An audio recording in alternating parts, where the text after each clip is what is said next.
샬롬 할렐루야. 로마서 8장 12에서 15절입니다. 그러므로 형제들아 우리가 빚진 자로되 육신에게 져서 육신대로 살 것이 아니니라. 너희가 육신대로 살면 반드시 죽을 것이로되 영으로서 몸의 행실을 죽이면 살리니 무릇 하나님의 영으로 인도함을 받는 사람은 곧 하나님의 아들이라. 너희는 다시 무서워하는 종의 영을 받지 아니하고 양자의 영을 받았으므로 우리가 아바 아버지라고 부르짖느니라. 아멘. 사람이 다스려야 할 몸의 행실, 입에 대해서 살펴보겠습니다. 우리가 다스려 변화시켜야 할 몸의 행실 중 입, 부정적이고 무익한 말에 대해서 살펴보도록 하겠습니다. 사람이 다스려야 할 몸의 행실 중 귀에 대해서 살펴보았지요. 귀에 들리는 모든 것이 다 옳은 것이 아니며 듣는다고 해서 다 자신에게 유익을 주는 것이 아니기에 참된 것을 듣고 진리로 분별하여 들어야 한다 했습니다. 자칫 자신의 귀, 듣는 것을 다스리지 못하여 판단 정죄하는 말, 비진리의 말에 귀 기울여 믿음을 잃고 함께 죄 가운데 빠질 수 있기 때문입니다. 우리는 들을 것, 즉 선과 진리는 경청하여 듣고 진리가 아닌 버릴 것은 흘려 버릴 수 있는 귀가 되어야 합니다. 귀를 다스려 진리와 선에 속할 때 더 온전히 성령의 음성을 들을 수가 있고 신속히 변화될 수가 있습니다. 말의 중요성을 살펴보면 한국 속담에 말 한마디에 천냥빚도 갚는다 라는 말이 있습니다. 또 입은 재앙을 부르는 문이요 혀는 목을 베는 칼이다 라는 말도 있습니다. 이는 말의 중요성을 표현한 것이지요. 말은 상대뿐만 아니라 본인에게도 놀라운 변화를 가져다 줍니다. 하는 일마다 잘 풀리는 사람들의 공통점에는 입버릇처럼 자신의 운이 좋다고 말하거나 부모나 가족들이 너는 잘 될 거야 라는 말을 많이 들었다고 합니다. 반대로 부모의 언어 폭력이 자녀의 뇌에 평생 상처로 남는다는 연구 결과도 있지요. 부모의 언어적 학대를 경험한 성인들의 뇌를 분석한 결과 언어 표현 및 이해, 감정 조절을 담당하는 영역의 신경회로가 일반적인 뇌신경과 큰 차이를 보였습니다. 즉, 언어적 지능과 이해력 저하, 우울, 불안, 신체와 장애, 의학적으로는 이상이 없으나 본인은 통증이나 이상을 호소하는 증상이 신체와 장애입니다. 해리 증상은 과거와 현재의 나를 통합하지 못하는 현상이 해리 증상입니다. 해리 증상 등을 겪기도 합니다. 이처럼 평소에 하는 말에 삶에 많은 영향을 미치는 것을 알 수가 있지요. 성경에서도 말의 위력이 무엇보다 크다는 것을 말씀하십니다. 야고보서 3장 2절에 우리가 다 실수가 많으니 만일 말에 실수가 없는 자면 곧 온전한 사람이라 능히 온몸도 굴레 씌우리라 했습니다. 3장 5절은 혀는 곧 불이요 불의 세계라. 혀는 우리의 지체 중에서 온몸을 더럽히고 생의 바퀴를 불사르나니 그 사르는 것이 지옥불에서 나느니라 말했습니다. 잠언 18장 21절은 죽고 사는 것이 혀의 권세에 달렸다라는 말씀처럼 입의 말 한마디가 사람을 죽이고 살릴 수도 있고 사업을 망하게도 할 수 있으며 성공하게도 할 수가 있습니다. 부부 사이에 말 한마디 잘못한 것이 불씨가 되어 결국은 이혼에 이르게 되며 그로 인해서 자녀와 양가에 큰 고통을 주기도 하지요. 사회적으로 어느 정도 지위에 있는 사람이라면 그의 말 한마디가 한 사회를 살릴 수도 있고 반대로 그 사회 전체에 큰 불의를 일으킬 수도 있습니다.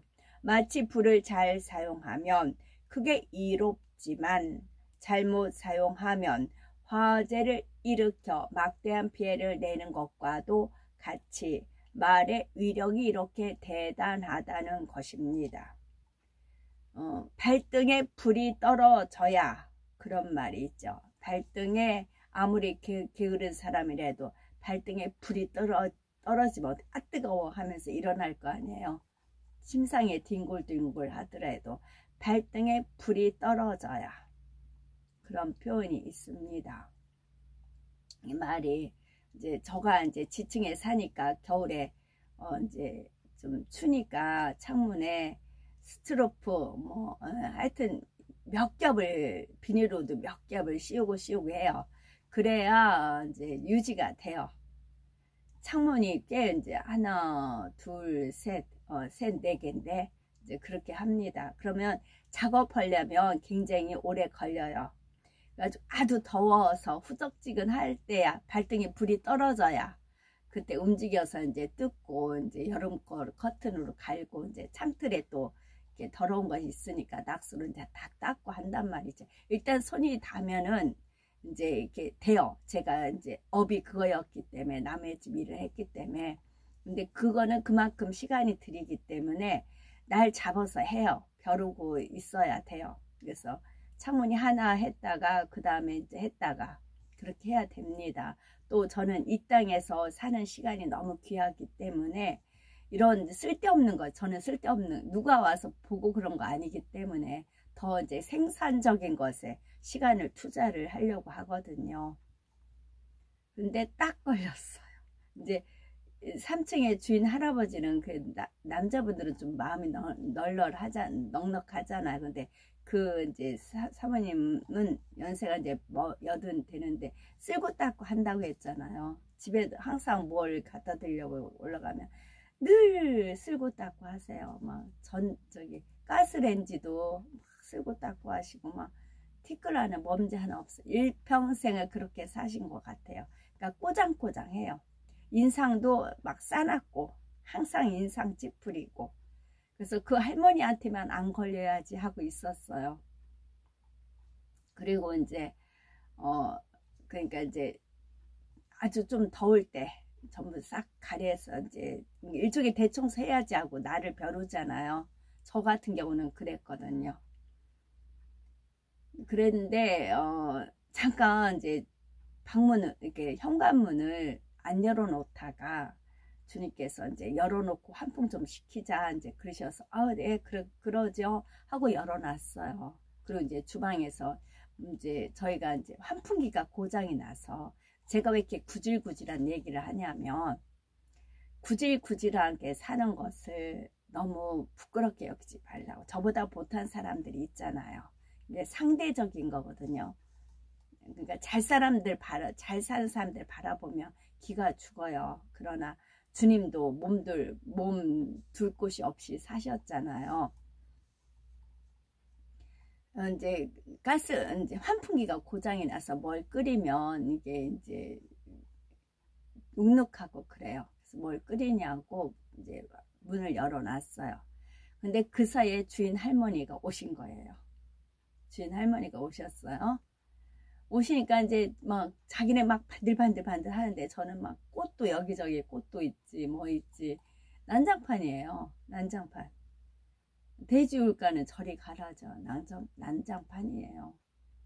그러니까 거기서 하와가 그러니까 젊으나 늙으나 거기 여자의 그 본성 입 그걸 이제 떠올려 주셔서 이제 입이 어디 가요. 아닌 게 아니라 할아버지한테 뭐라고 했을까 이제 그랬어요. 아닌 게 아니라 할아버지한테 이제 쪼르르 얘기를 했겠죠. 이제 이제 바깥에 나갔다 오다가 할아버지랑 딱 만났어요. 할아버지가 인상을 팍 쓰세요. 보일러실 한번 열어보래요. 보일러실은 바깥에 있으니까 보일러실 열어보래요, 저한테. 그래가지고 보일러실에 당연히 빨래줄이 있으니까 세탁기 있고 빨래줄이 있으니까 빨래가 있죠. 그리고 저는 이제 스커트를 입으니까 늘어지잖아요. 이제 늘어져 있죠. 그랬더니 저거 싹 거두라고. 불나면 어떡하려고 그러냐고 그러시더라고요. 그래서 아 예 하고는 그랬어요. 그래서 그걸 보면서 아 하와가 그렇게 그래서 물론 제 불찰이죠. 그래서 덕분에 좀 이제 집을 치우다 보면은 제가 할 일을 못해요. 생산적인 일. 이제 사무치도 읽어야 되고 흙도 읽어야 되고 그런데 그 시간을 치우다 보니까 그렇게 되더라고요.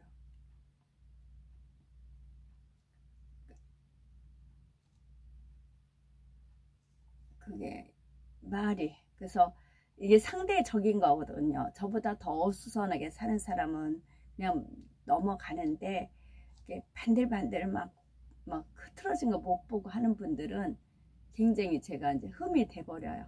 제가 그 시집살이가 너무 심했었는데 이제 그게 딱 그래서 주님 딱 걸렸어요. 그랬어요. 주님 딱 걸렸어요. 그러면 안 걸리게 하려면 주님께서 굳이 문을 열어라 뭐라 그러지 않으셨겠지요. 딱 정리한 상태에서 뭐 오셨거나 봤거나 했겠지요. 그런데 이게 여자 하와 그 이제 할아버지는 그래도 온순하다 온화하다 그렇게 생각을 했어요. 비교적 잘 살고 있지 오래 살아 막 별일 없지 그러셨거든요. 항상 할머니는 다리가 이제 무릎이 안 좋으시다고 해서 잘 안 내려오셨거든요. 근데 할아버지한테 이제 쏙닥거리 해야 되겠죠. 일단 제 불찰이고 쏙닥거려가지고 할아버지가 금세 태도가 보일러실에 빨래 넣는 건 당연하고 세탁기 있는 건 당연하잖아요. 한 빨래 걷어 불나면 어쩌려고 딱 그러시더란 얘기죠.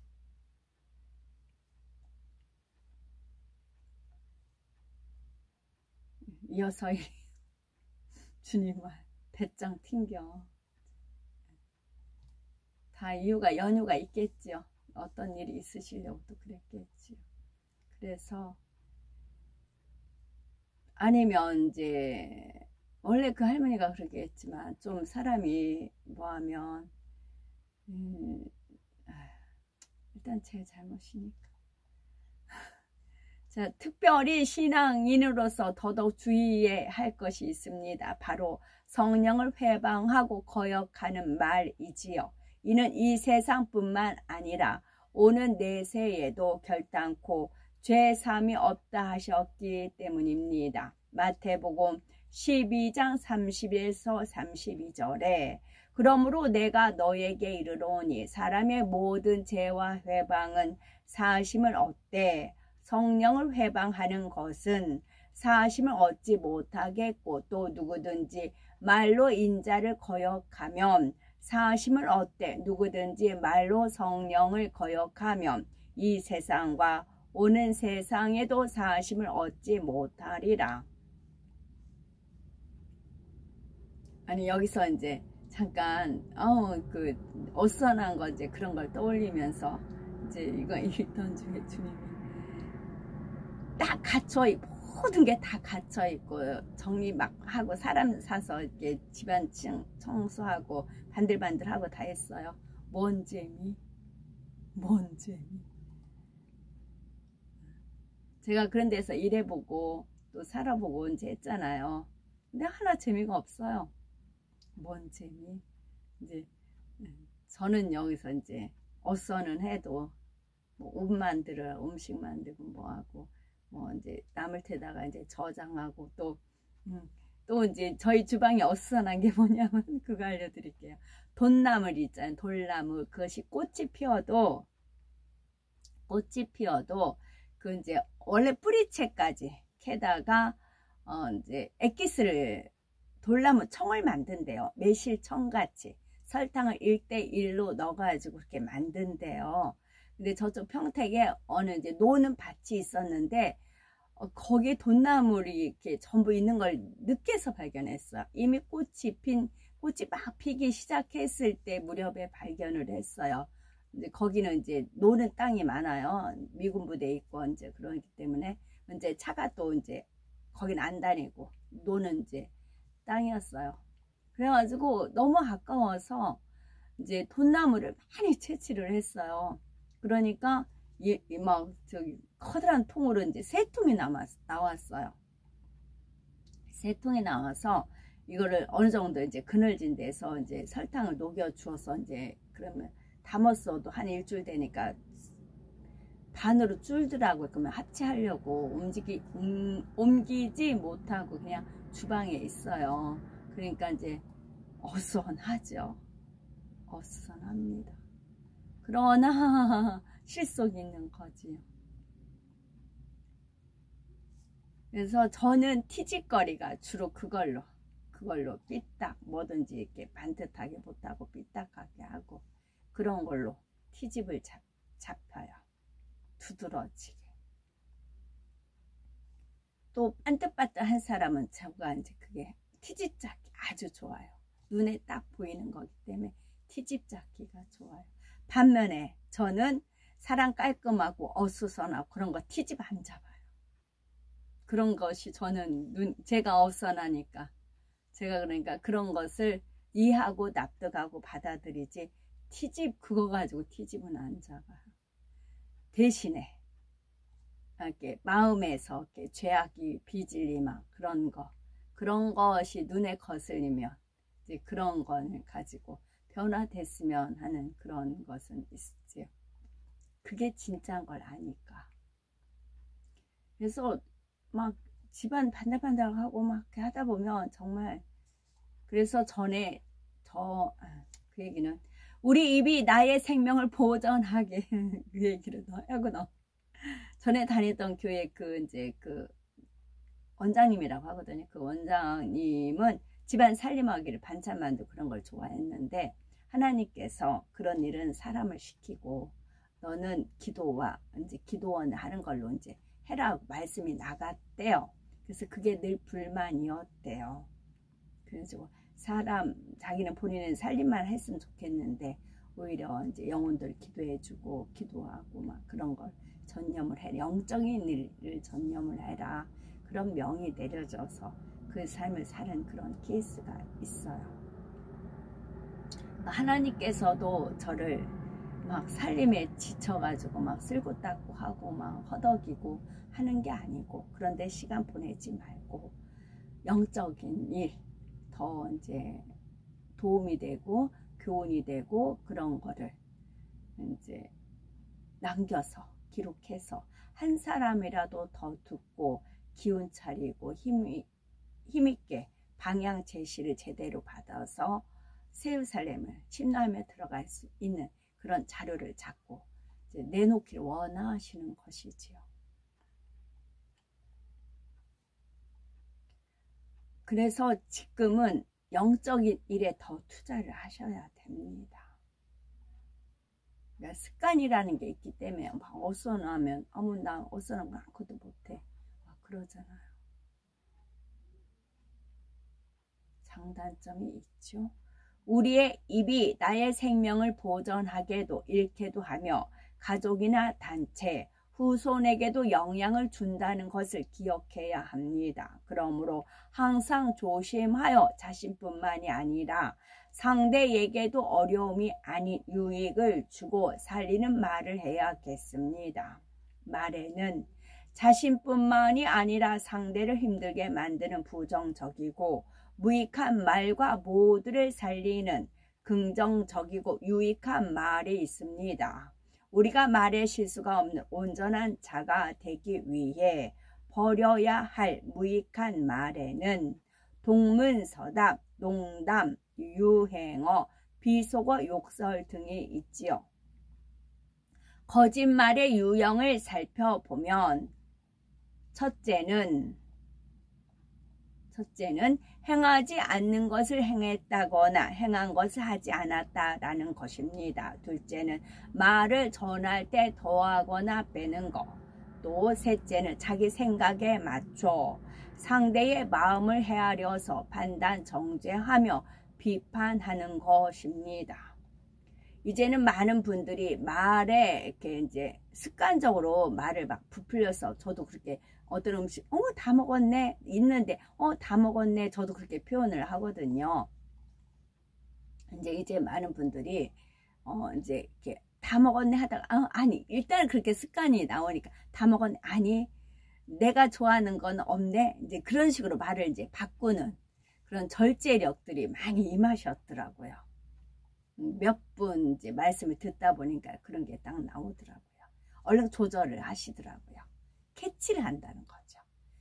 그거 그나마 캐치 못하는 사람이 있지만, 내가 일단 말을 내뱉으면 이거 너무 과장된 거야, 이거 약간 거짓말 섞였어, 뭐 이제 안 해야 될 말을 했어, 그럴 때 얼른 바꾸시더라고요. 그렇게 하다 보면 더 온전해질 수가 있지요. 거짓말의 유형 첫째는 행하지 않은 것을 했다거나 행한 것을 하지 않았다는 것입니다. 저는 이게 너무나 분명해가지고 평생에서는 알아요. 제가 한 말은 아예 법이 돼버렸어요. 제가 한 거는 지키고 남이 안 한 걸 했다고 하면 막 그 자리에서 이렇게 이제 말씀을 드리거든요. 대표적인 게 거짓 증언이 있습니다. 이 거짓 증언으로 무죄한 사람이 큰 손해를 입을 수도 있고 심지어 생사가 달라지기도 합니다. 꼭 거짓 증언이 아니라 해도 나의 거짓말로 상대에게 피해가 되었다면 이는 너무나 큰 죄입니다.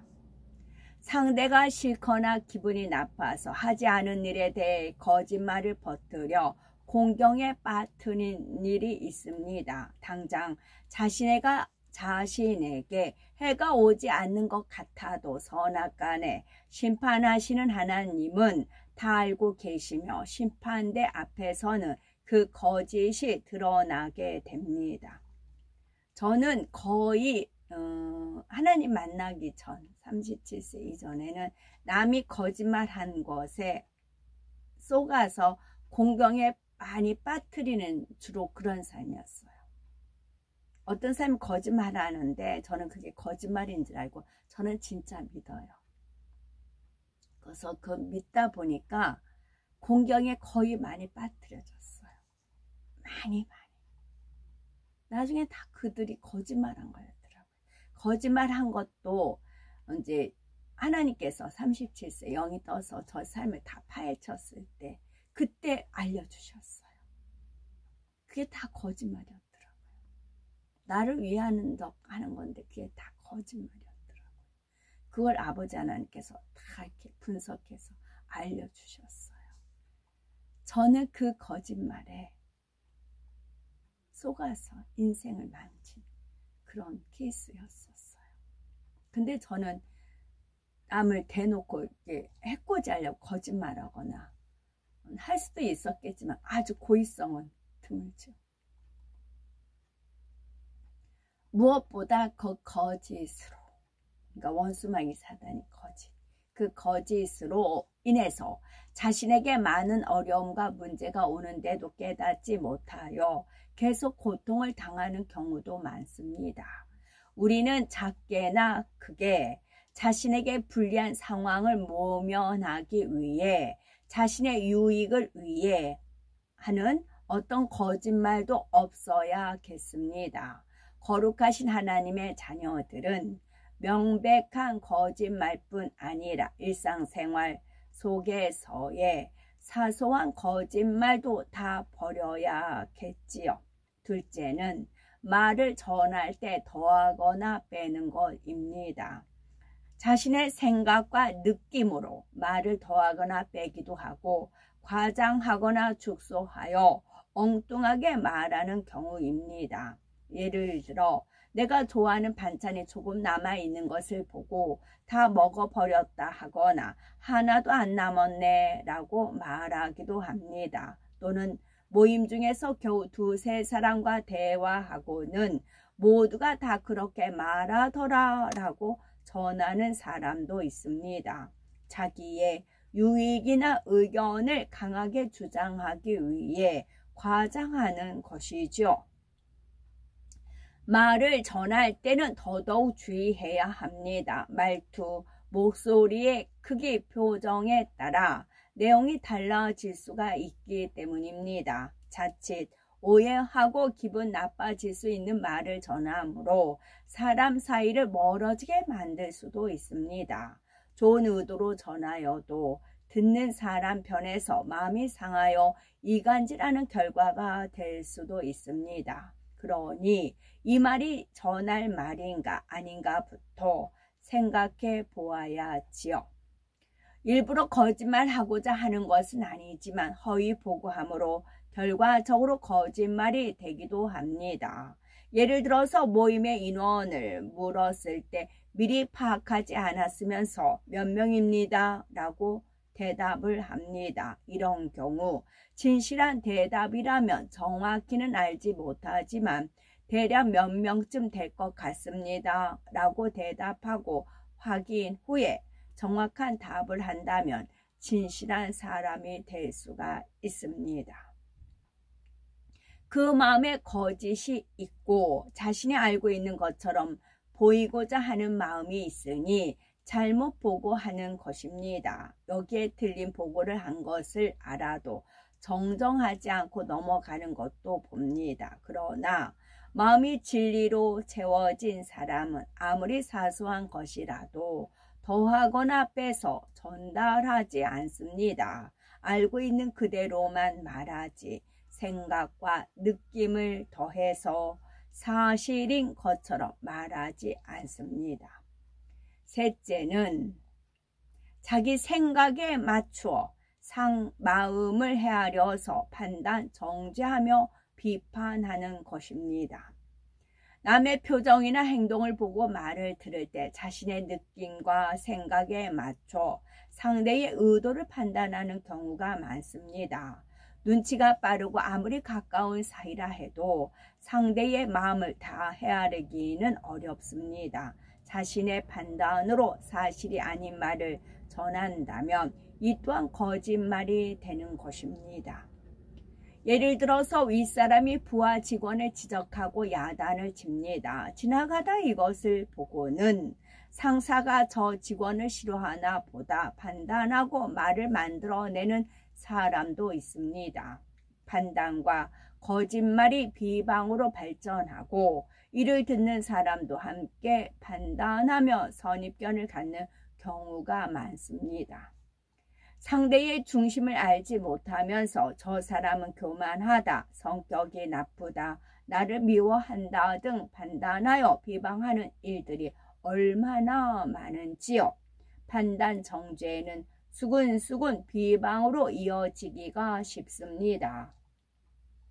야고보서 4장 11에서 12절에 형제들아 피차에 비방하지 말라. 형제를 비방하는 자나 형제를 판단하는 자는 곧 율법을 비방하고 율법을 판단하는 것이라. 네가 만일 율법을 판단하면 율법의 준행자가 아니요 재판자로다. 입법자와 재판자는 오직 하나이시니 능히 구원하시기도 하시며 멸하기도 하시느니라. 너는 누구가 내 이웃을 판단하느냐.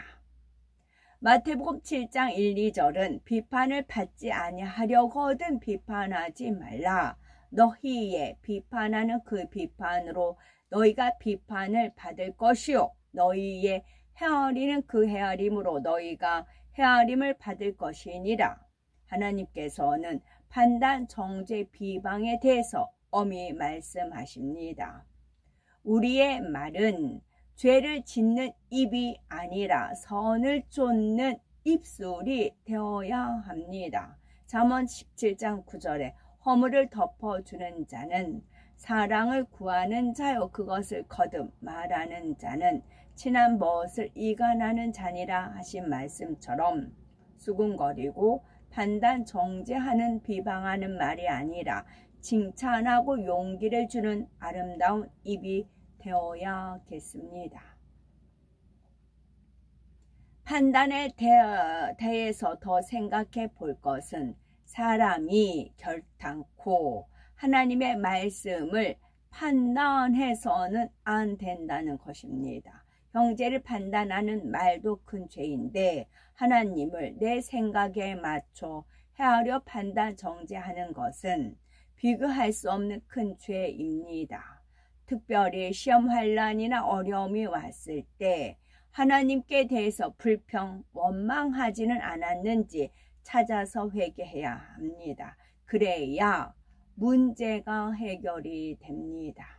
기도했는데 원하는 대로 응답되지 않았다고 하나님은 너무하신다, 나를 사랑하지 않으시나 봐 하는 등 불손한 말은 절대 없어야 합니다. 또한 하나님의 권능에 대해서나 권능을 행하는 사람에 대해 판단, 정죄하는 것은 결국 본인에게 그 화가 임한다는 것도 알아야지요. 민수기 12장에 모세의 형 아론과 미르암이 모세에 대해서 비방하는 일이 나옵니다. 그와는 내가 대면하여 명백히 말하고 은밀한 말로 아니하며 그는 또 여호와의 형상을 보겠거늘 너희가 어찌하여 내 종 모세 비방하기를 두려워하느냐. 여호와께서 그들을 향하여 진노하시고 떠나심에 이에 미리암은 문둥병에 들었고 모세 선지자의 중보로 치료되었습니다. 고로 여호와께서는 그 모든 행위에 의로우시며 그 모든 일에 은혜로우시도다. 이 말씀에 우리가 판단 정죄하면 아니 됩니다. 아멘. 샬롬.